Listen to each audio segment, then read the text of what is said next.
हम पूरे उस बिल को उस एक्ट को अनकॉन्स्टिट्यूशनल मानते हैं और ये आर्टिकल 25, आर्टिकल 26, 14 और 15 और 29 का ग्रेव वायलेशन है। ये हम पहले से ही बोल दिया है और आज फिर आपके सामने रिपीट कर रहा हूँ। No. See, let us be very careful.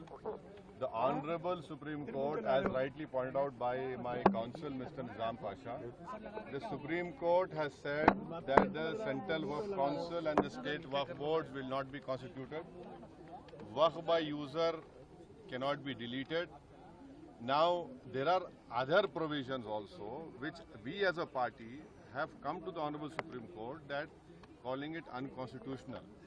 Now, whenever it will be heard, our counsel, Mr. Nizam Pasha, on behalf of me, will be arguing it.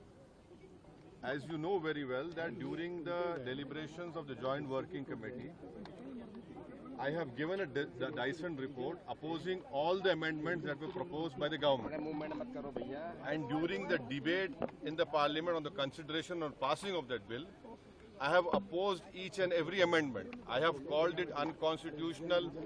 I still call this law as unconstitutional, as violating the fundamental rights of Article 14, 15, 25, 26 and 29.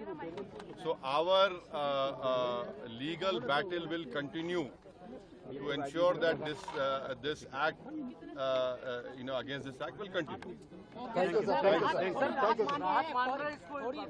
देखिए सवाल देखिए, आपको पूरे उस कानून को समझने की जरूरत है।